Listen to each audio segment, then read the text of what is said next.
Hola, hola, bienvenidos a Big Left en el nombre del Padre, del Hijo y del Espíritu Santo. Amén. Purifica, Señor, mi mente, purifica mis labios, purifica mi corazón. Voy a dar inicio a este video con el audio de un amigo que es el psicólogo Roberto García, conocido por ustedes, y él me manda audios y yo le respondo audios y vamos comunicándonos a través del chat. Entonces quiero que ustedes escuchen esto que está muy bueno. San Agustín siempre hablaba en sus textos sobre todo de las dos ciudades y la tesis que varias veces repitió referente a eso, que las personas que no están en la ciudad de Dios, que no son ciudadanos o aspirantes a la ciudadanía del reino de Dios, no hay opción intermedia. Y lo que está pasando ahora, y te lo digo por mi trabajo, porque me he dado cuenta que las personas que no están con Dios y que no quieren estar con Él, o que rehuyen, o que lo relativizan, o que siguen doctrinas cristianas rascas que no corresponden, están en la ciudad del demonio. Lamentablemente son ciudadanos de eso y tienen muchas similitudes en el modus operandi de los antivalores del demonio, versus uno que va creciendo en virtudes si uno hace las cosas bien en la ciudad de Dios. Entonces está complicado ese asunto. La gente está atacando mucho. Es increíble cómo se enfurecen las personas, pierden el control con las personas que estamos siguiendo a Dios como corresponde.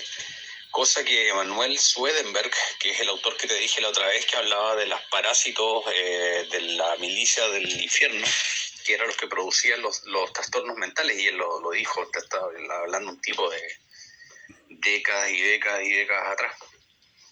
Y él descubrió eso mismo por métodos científicos, ni siquiera siendo tan creyente, y ahí se puso súper creyente y se dio cuenta que las personas, mientras más oscuras estaban, más rehuían no solamente los contenidos alusivos a Dios y a la elevación del Espíritu Santo y del cielo, sino que también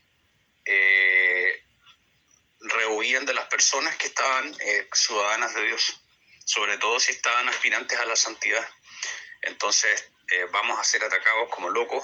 Han pasado cosas terribles. Por ejemplo, el actor Wahlberg, este gallo que siempre promueve el catolicismo, esta semana lo banearon de Facebook, lo bajaron estos desgraciados de Meta, que es la empresa que está detrás de Facebook, por haber dicho que había que rezar el Padre Nuestro y comulgar, cosa normal, pero como tiene tantas visitas lo bajaron.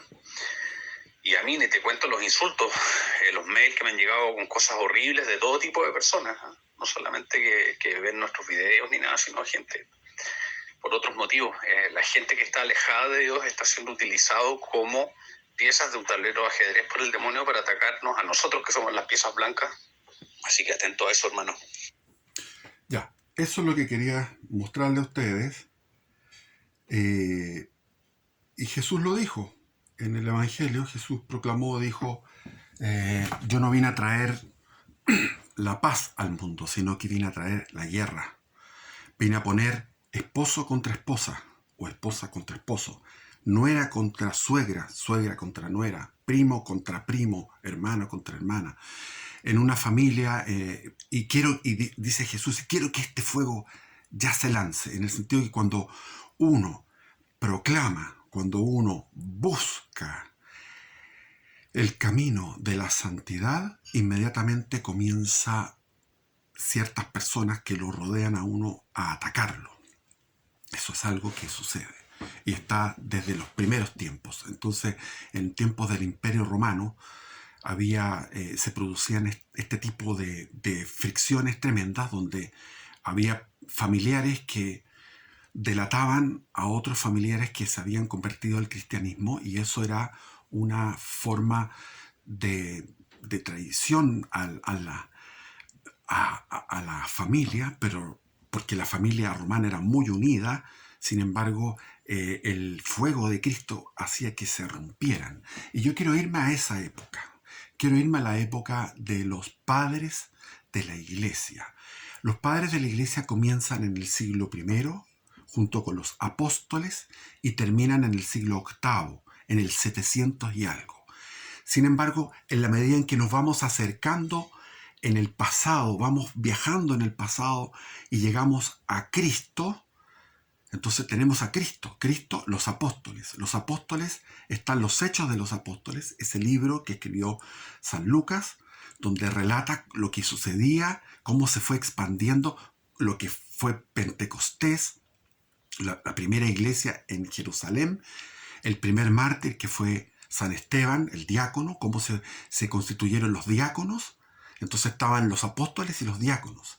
Y después los apóstoles van ordenando, van haciendo una imposición de manos sobre la cabeza, imponen las manos para que descienda el Espíritu Santo y ahí consagran a un sucesor. Pero ese sucesor no es cualquiera, sino que son discípulos que estuvieron 1, 2, 3, 4 décadas. Estamos hablando de 20 años de formación. 20 años de formación. Entonces, o 30 o 40, dependiendo del caso. Entonces, eso es importantísimo. No estamos hablando de un contacto efímero, un conocimiento, un encuentro fortuito. No, estamos hablando que es un discipulado.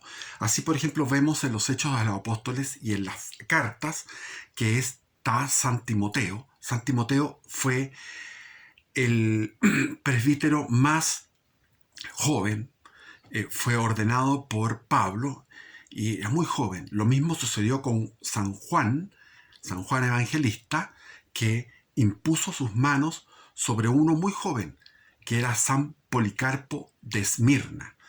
Entonces tenemos, y esos jóvenes que recibieron esta instrucción y esta ordenación, llegaron a vivir hasta el siglo II y fueron mártires, por ejemplo, el año 107, el caso es 107, 140 y tantos, 130 y tantos, 150 y tantos. Entonces, tenemos que los padres de la iglesia se pueden clasificar en distintas etapas.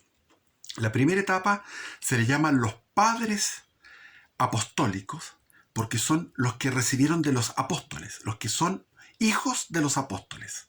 Después de los padres apostólicos vienen la segunda generación. Ahí está el gran San Ireneo y Eusebio de Cesarea, que fue el que hizo la historia la primera historia de la iglesia, historia eclesiástica le llamaba, a comienzos del siglo IV. Después viene el famoso San Agustín de Hipona y San Juan Crisóstomo, que son los que vienen después del Concilio de Nicea o en torno al Concilio de Nicea, y después vienen otros que van desde el Concilio de Nicea, que fue el año 325, hasta los años 700 y algo. Entonces esos son los padres de la iglesia. Es una constelación de estrellas brillantes, porque eran sabios, inteligentísimos, eran santos, y la mayoría, casi todos, fueron mártires. Por ejemplo, San Policarpo de Esmirna sufrió la tortura y la ejecución como mártir cuando tenía 90 y tantos años. No sabemos exactamente, pero eran más de 90 y tantos años. Y él confiesa ahí que sirvió a nuestro Señor Jesucristo durante 86 años. Desde que fue bautizado, 86 años, fue bautizado de niño. También están los padres del yermo, que están en la zona de Tebaida, en la zona de Siria, en distintos lugares de desierto, y el padre de todos los ermitaños y de los monjes, que es San Antonio de Egipto y San Pacomio. Pero vamos a irnos. Yo lo que quiero hablar en este video, porque ya llevo casi 10 minutos y es muy corto, tenemos que irnos quiero hablar de los padres apostólicos, es decir, aquellos que conocieron a los apóstoles y que fueron educados por los apóstoles. Entonces, vámonos a las fuentes. La fuente más antigua es la Didache. La Didache es un texto corto. ¿Por qué son textos cortos?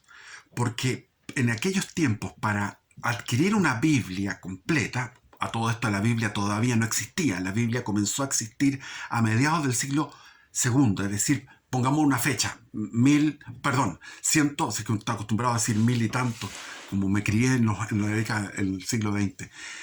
Entre el 100, por decirle, entre el 150 y el 200 se creó la Biblia.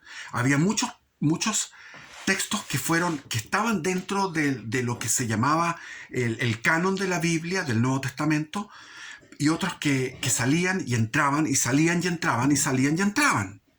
Entonces esta Dirajé, en términos futbolísticos, sería como que pegó en el palo, estuvo a punto de entrar. ¿Y por qué fue rechazada? Porque Eusebio de Cesarea, el que hace toda esta historia eclesiástica de los primeros 2 siglos, dice que este no era de apóstol y que teníamos que hacer textos de apóstoles. Entonces la Dirajé era algo con un tono muy autoritario, por lo tanto venía de un apóstol, pero de un apóstol secundario. ¿Quién era? Bernabé. Bernabé aparece mencionado en los Hechos de los Apóstoles. Está Bernabé, que salió a evangelizar con Pablo, con Saulo de Tarso, ya Pablo, y después se peleó, tuvieron una discusión con Pablo, y él se fue con Juan Marcos y fue finalmente martirizado en la isla de Creta. Y Bernabé era un hombre muy rico que venía de la isla de Chipre. Entonces él escribe esta Dirajé, que es una serie de normas de cómo tiene que ser un comportamiento del cristiano y cómo tienen que ser los sacramentos. Entonces, sin tener esa palabra sacramentos, él expresa que el cuerpo y la sangre de Cristo están realmente presentes en el pan y en el vino. Habla entonces de lo que llamamos ahora liturgia. Es un texto antiguo que se calcula que está entre el año 50 y el 70, en plena expansión inicial de Pablo. Bernabé fue un gran apóstol. Ese es uno de los textos más antiguos, que habla de la catolicidad de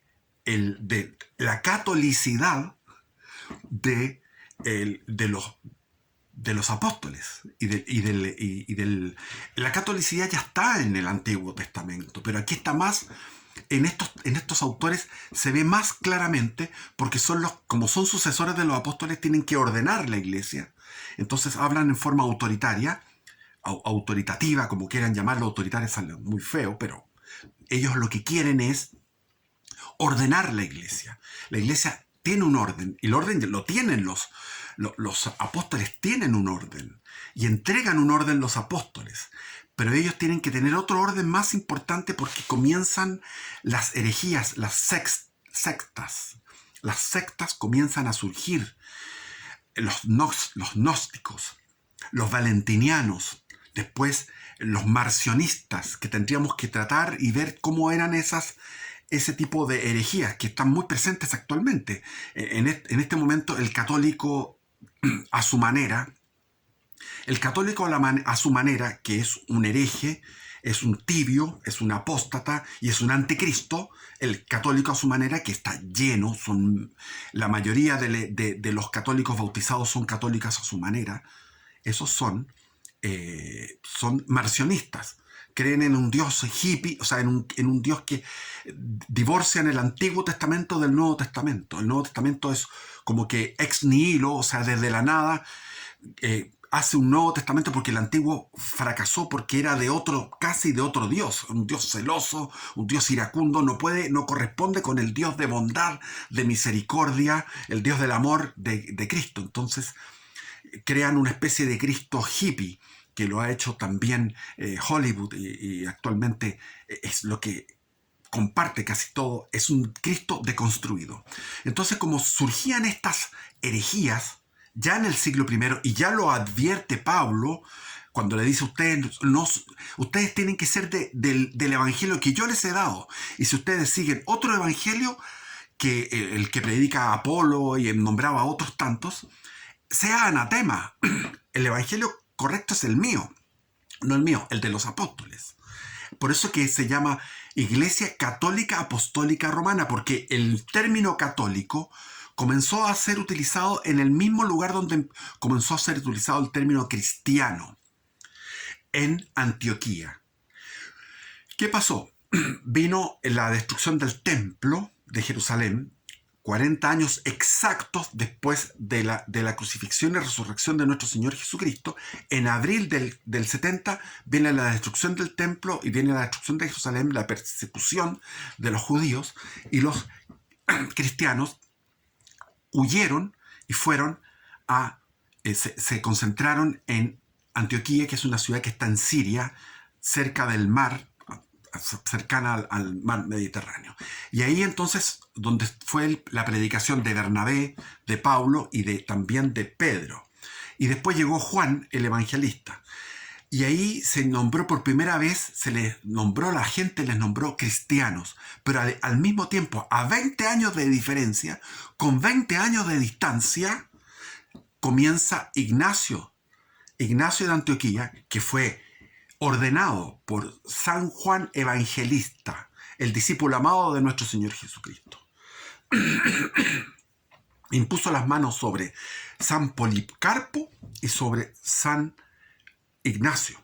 Estos dos fueron martirizados en distintas fechas, y los dos fueron sabios, doctores de la iglesia, y Ignacio de Antioquía es el primero que nombra la palabra católico para referirse a universal, en el sentido que no somos secta, sino que somos apostólicos. Entonces, por eso que él escribe católico apostólico, porque es universal y que viene de los apóstoles. No es una secta, no es un invento. Entonces él les recrimina a los sectarios y les dice: ustedes, ¿por qué, a pito de qué ustedes se ordenan a sí mismos? Nosotros fuimos ordenados por los apóstoles, pero ustedes se dan ordenación ustedes a sí mismos. Y eso se ha dado hasta el día de hoy. Toda la reforma protestante fue un ordenarse ellos a sí mismos sin una sucesión apostólica. Es decir, la sucesión apostólica es como una genealogía, por decir así, que va de uno a otro, y hay registros perfectos de genealogía. Por ejemplo, San Clemente de Roma. ¿Quién era San Clemente de Roma? Está mencionado en la epístola de los Filipenses. En la epístola a los Filipenses está mencionado San Clemente de Roma en el capítulo 4, versículo 3. Clemente ya era un gran colaborador, siendo muy joven, de Pablo en Filipos, en la ciudad de Filipos, en Grecia. Y después va a Roma junto con Pablo y conoce a Pedro, y Pedro antes de morir le dice: tú vas a ser mi sucesor. Sin embargo, él era tan humilde, San Clemente de Roma era tan humilde, que prefirió 1000 veces, dijo: no, que sea otro. Cuando murió Pedro, crucificado boca abajo en Roma, ahí se establece el sucesor de Pedro fue San Nilo. Y después vino, ¿cómo se llamaba este otro? Anacleto. San Anacleto. Todos eran santos. San Nilo, Marte, Anacleto. Y después la comunidad les dijo: a ti te nombró, cuando pasaron esos dos papas, el primer papa fue Pedro, después fue San Nilo, después fue Anacleto, y la comunidad de Roma, los cristianos de Roma dijeron: queremos que tú seas nuestro obispo, porque fuiste nombrado por Pedro. Y ya después dijo: bueno, ok, vamos. Y se fue consagrado obispo de Roma, San Clemente. Y San Clemente establece la autoridad sobre, por ejemplo, hay una carta que se conserva de San Clemente a los cristianos de Corinto, porque los cristianos de Corinto precisamente se habían apartado de la línea ortodoxa. Entonces le describe así San Clemente, el súper humilde, el humilde San Clemente, que no quiso ser papa, pero que al final tuvo que ser papa. Es el cuarto papa. El primero, San Pedro, después San Lino, después San Anacleto y después San Clemente de Roma. Le describe: es vergonzoso e indigno bien amados. Es vergonzoso. Es Dios, declara Clemente, quien ha querido el orden en Israel y en Jerusalén. Eso se está refiriendo al Antiguo Testamento. Y es Dios quien quiere el orden en la iglesia. Es Dios quien ha enviado a Jesús, quien ha enviado a los apóstoles, y son los apóstoles quienes han enviado a los obispos y diáconos. Hay que obedecer y cumplir con el deber, cada cual en el puesto que ocupe, sobre todo cuando se trate de la liturgia, importantísimo, la fracción del pan, es decir, cuando se consagra el pan y el vino, y una persona competente, alguien que está ordenado, puede transformar el pan y el vino en el cuerpo y la sangre de nuestro Señor Jesucristo, hacer ese milagro que está oculto bajo las accidentes de pan y de vino, pero que hay muchísimos milagros eucarísticos a través de la historia de la iglesia, donde esas hostias se transforman en cuerpo palpitante, vivo, de sangre y de músculo del miocardio, del corazón de Cristo. Quien actúa contra el orden conforme a la voluntad de Dios es reo de muerte. Me preocupan aquí los evangélicos, llamados evangélicos, pero son protestantes.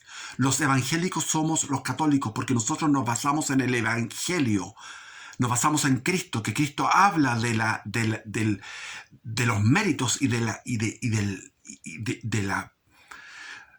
las obras, de la necesidad de las obras. Cuando dicen aquí, tendría que meterme en eso, pero lean el Evangelio.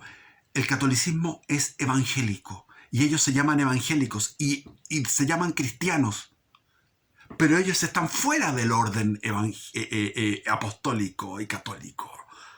Dice, quien actúa contra el orden conforme a la voluntad de Dios es reo de muerte. El hereje es reo de muerte. Cuanto más alto es el conocimiento que se nos ha juzgado dignos, más grave es el riesgo en que incurrimos. Y da instrucciones. ¿Cuándo se debe ayunar? Los miércoles y los viernes. Hasta el día de hoy está la traducción del ayuno de miércoles y viernes. ¿Cómo se debe orar? Hay que orar 3 veces al día, en la mañana, al mediodía y en la noche, como lo hacía el profeta Daniel. Y 3 Padres Nuestros, mínimo 3 Padres Nuestros. ¿Cómo se debe administrar el bautismo y cómo se debe celebrar la Eucaristía? Deberán confesar sus pecados antes. Entonces está también la institución de la confesión de los pecados. Entonces, los protestantes no tienen cómo rebatir estos escritos. Es el Papa que con autoridad ordena a iglesias que están en Grecia.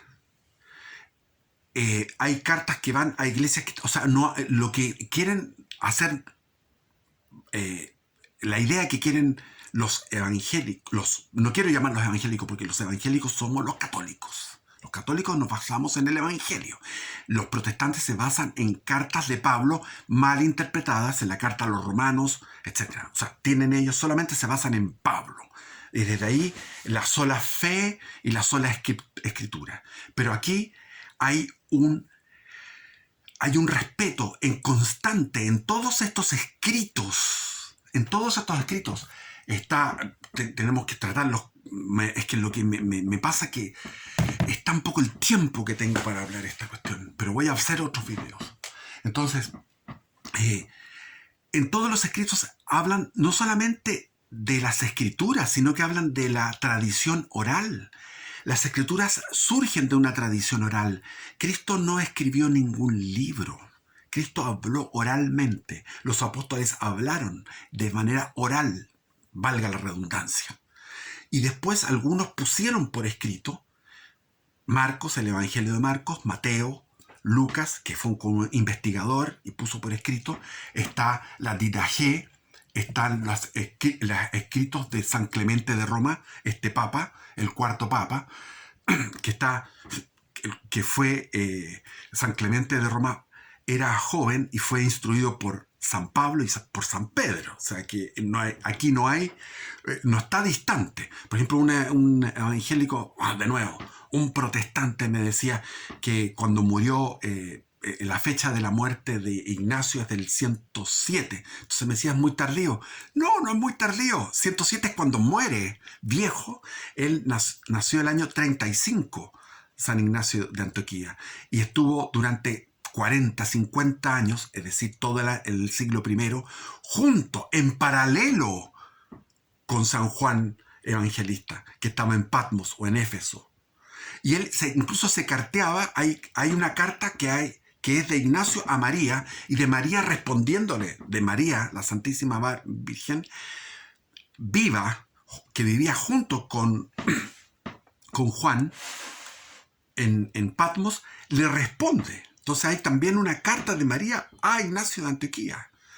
Ignacio de Antioquía habla del purgatorio, habla del bautismo con agua, lo mismo San Clemente, con agua, pero no de inmersión. ¿Por qué? Porque estaban perseguidos, estaban siendo perseguidos, entonces no podían ir una comunidad como ahora van a un río y se meten y se zambullen en un río, sino que tenían que hacerlo con un derrame de agua sobre la frente, sobre la cabeza, porque estaban siendo perseguidos, estaban siendo martirizados.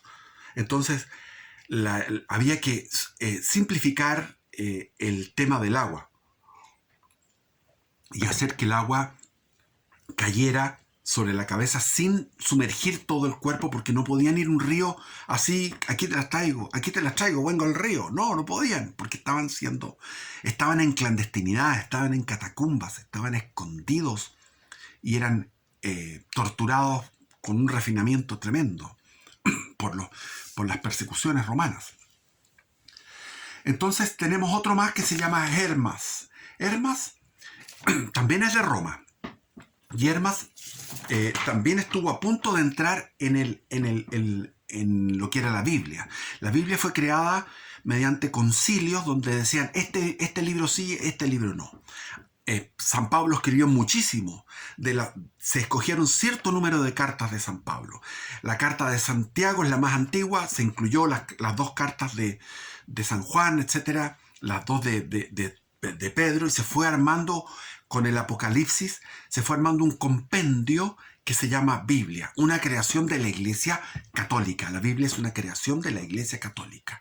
Por lo tanto, yo lo he dicho otras veces, los protestantes como que agarran los huevos de la gallina, la Iglesia Católica es la gallina que pone huevos y pescan los huevos y le tiran los huevos a la gallina. Momento, tranquilo.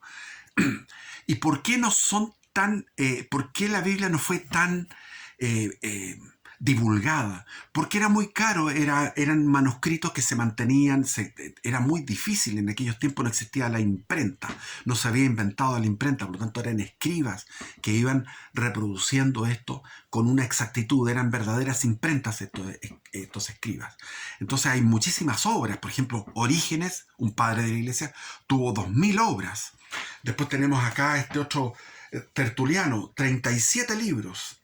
San Cipriano, San Juan Crisóstomo, que le decían Crisóstomo porque era boca de oro, porque era un gran predicador. Entonces, Hermes era otro que tiene una carta que se llama El Pastor, donde él profetiza. Y son una acumulación de revelaciones, más de 40 años de revelaciones de profecías. Es muy interesante. Hermas, siglo I, junto con los apóstoles, en siglo I, donde se ve también esa catolicidad. Y están lo que llaman los apócrifos. Los apócrifos hay cosas buenas y malas. Yo leí un tomo así grueso, sobre donde se lee a los apócrifos. Los apócrifos son textos que algunos son de verdad y otros que son de mentira o de fantasía. Y hay otros que son totalmente heréticos porque son gnósticos. El gnosticismo es una herejía que comenzó, venía de antes, venía de una serie de escuelas escuelas filosóficas que había en el Imperio Romano. En el Imperio Romano había un montón de escuelas filosóficas y de religiones, y dentro de esa tremenda competencia surgió el catolicismo como algo que venció a todos los demás. Y voy a leer por qué venció a todos los demás. Esto de estar con tiempo apretado. ¿Quién se extrañará de que a esta hora, en los alrededores del año 200, este libro, El cristianismo primitivo, el imperio abra los ojos? La revolución religiosa desencadenada por las victorias de Macedonia, de Alejandro el Magno, que expandió la religión griega hacia el oriente, y la acelerada por los triunfos de Roma, es decir, la misma religión, la religión griega y romana, se expandieron por el mundo, conocido a través de sus conquistas. La ciudad está invadida, decían, gritaban los idólatras, es decir, los paganos. Hasta en las campiñas, en los burgos fortificados y en las islas hay cristianos. Todo sexo, toda edad, toda condición, todo rango pasa al nombre cristiano. Y aquí el canto de triunfo de los amigos de Jesús. Somos de ayer y ya hemos llenado la tierra. En 2 siglos llenaron la tierra.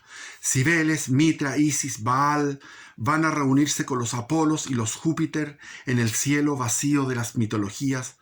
Sobre la necrópolis de los dioses muertos se erige la cruz de Cristo. ¿A qué se debe su triunfo? Se debe a la fraternidad de los hombres, a la bondad paternal del Dios infinito, anhelo de una eterna beatitud y al testimonio de los mártires. Este es el sentimiento que frecuentemente ilumina, aunque de manera desigual, los sueños de todos los romanos. Este sentimiento se bosqueja o se aviva en las religiones que apuntan en el Oriente milenario, en Italia y Grecia, lo mismo que en la Iglesia de Jesús. Es decir, la fraternidad era el amor, ámense los unos a los unos entre sí, amados los unos a los otros. Eso se cumplía. La bondad paternal de un Dios infinito que te protege, que te quiere, que dio su vida por ti. El anhelo de una eterna beatitud, la vida eterna, y el testimonio de los mártires. ¿Cómo es que a partir de las proximidades del año 200, el estoicismo, el platonismo, el pitagorismo, el cibelismo, el mitraísmo, Tanid y Teutales, y el judaísmo incluso, todo se quebranta y pronto se derrumba, mientras florece, a pesar de las peores persecuciones, el Evangelio?